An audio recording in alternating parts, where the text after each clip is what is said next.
In this video, we're going to be taking a look at the animated Clone Wars Count Dooku for the 2008 Clone Wars line. So this is an action figure that's been in my collection since 2008.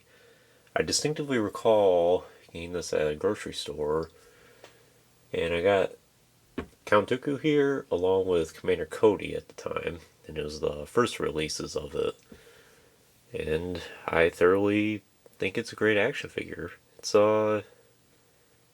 probably one of the best Count Dooku's up to this point, actually. Of course, we haven't gotten any Count Dooku's in over a decade now, and thankfully we're getting the TVC one here really soon. Hopefully that's a good action figure, entirely new from the ground up, but who knows? It's Hasbro these days.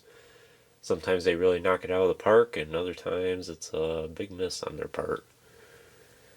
But regardless, I still think this is one of the best Count Dooku's made. I would say the Revenge of the Sith one will always stay as number one.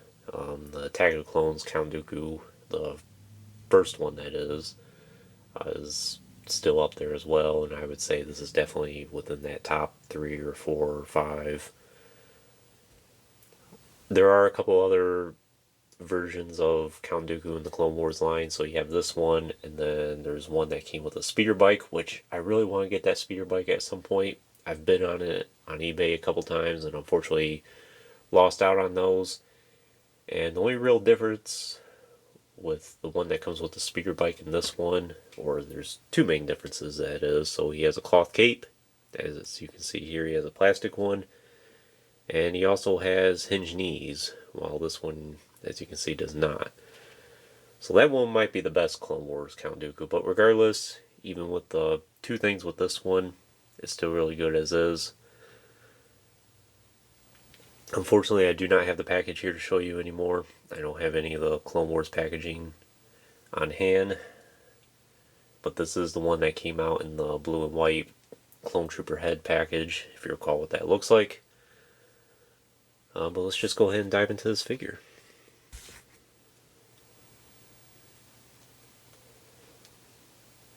So animated Count Dooku has a very elongated head there.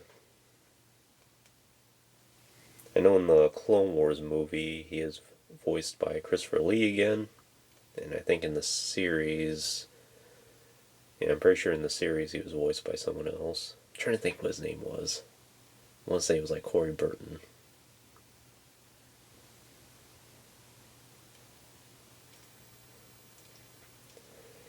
So pretty plain colors. I mean, it's just kind of like a dark brownish black, and lots of browns throughout.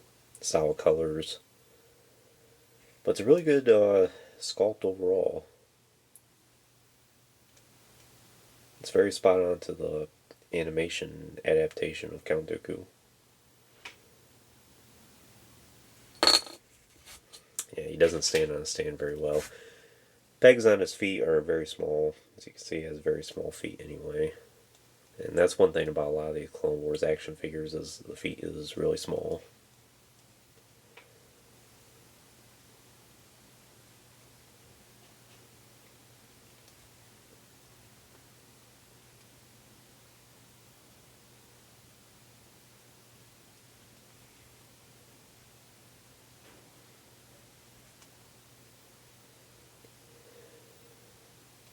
Pretty good sculpting work for his cape.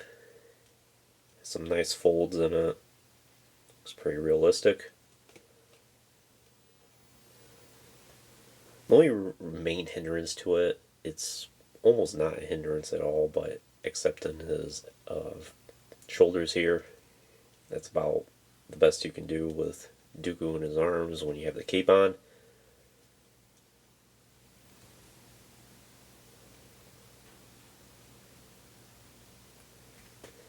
And we'll just take this cape off right now.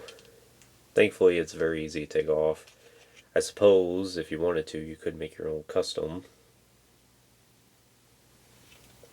There's a chain there.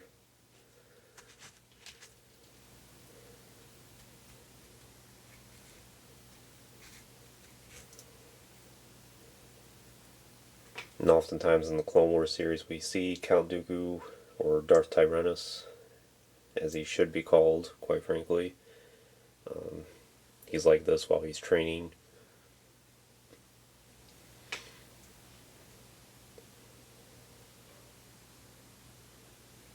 So in terms of the articulation, he does have a ball joint ahead. It's a pretty good range of motion. Has a very long neck there, as you can see. Very robust beard.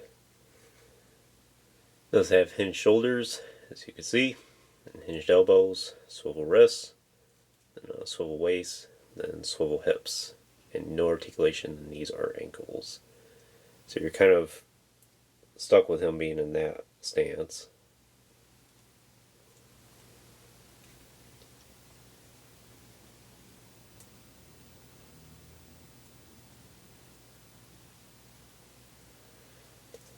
We could get him in his dueling pose. Something like that.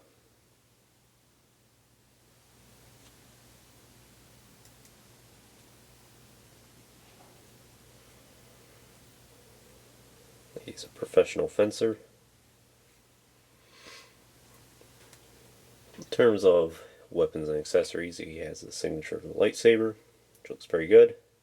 I think it's pretty much the same lightsaber that we've gotten with so many of the other Count Dooku's.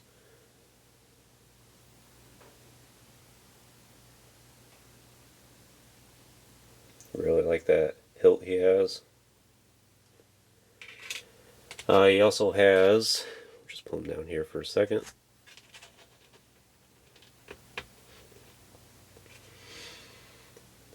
This holographic communicator of Ventress. Very interesting pose that she sculpted in. Kind of like she's sleeping in a coffin.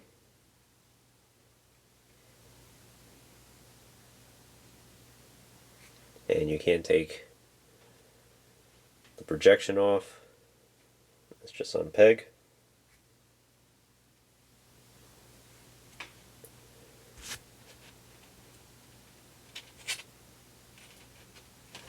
Let's see here.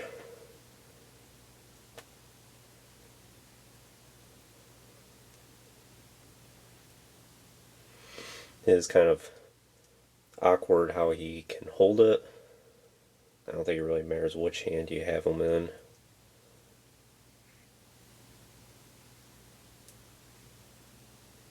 Let's see on the other hand here.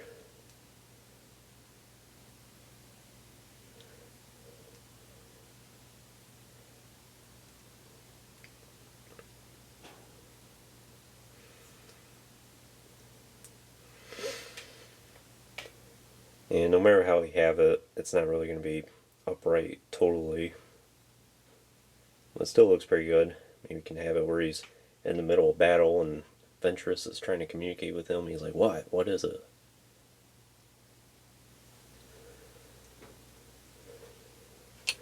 Then for the last accessory here, he has an extra hand.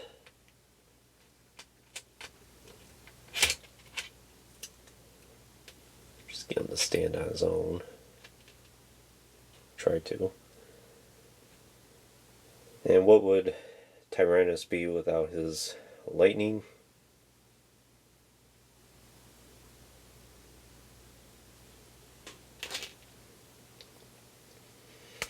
And thankfully it's easy to switch their hands out. Sometimes I do have them displayed like this.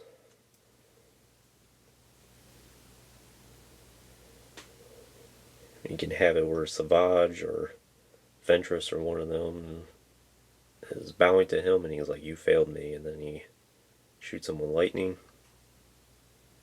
And that looks really good.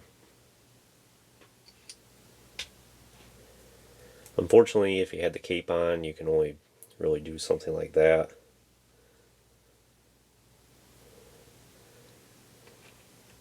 Still like this, it looks pretty good.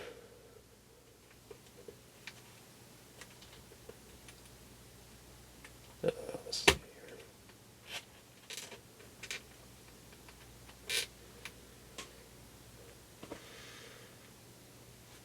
here. Yeah.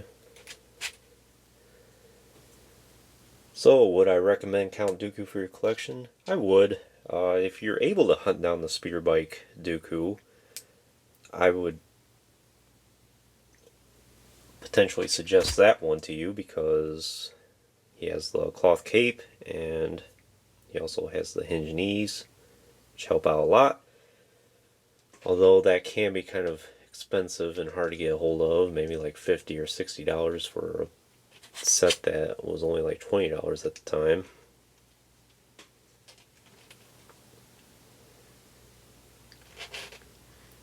But still, this is a really good Count Dooku. It's one of my favorites. It's one of my favorite Clone Wars action figures in general.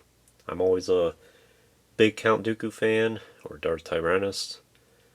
Very interesting character. Wish we got a lot more content with him in the Clone Wars series, but hey, we got a little bit more than we had before. That being said, as far as price goes for this Dooku, he's not terribly expensive. You might be able to find one brand new for like $20. And he did get various repacks throughout the Clone Wars line and the red and white package, and I think even the Shadow of the Dark Side package. So he had his rounds of circulation at the time, so he shouldn't be too hard to get a hold of. Just keep an eye out on eBay and you might find one for a decent price at some point. And before we go, just to do a quick comparison here. Here he is with Ventress, who I'll be reviewing next. So stay tuned for that. But anyways, that concludes this review. I hope you enjoyed it. Stay tuned for plenty more reviews in the future. There will be lots more to come. And if you have not already, please like the video and subscribe to the channel. Greatly appreciate your support. And check out some of the links in the description as well. Thanks for watching.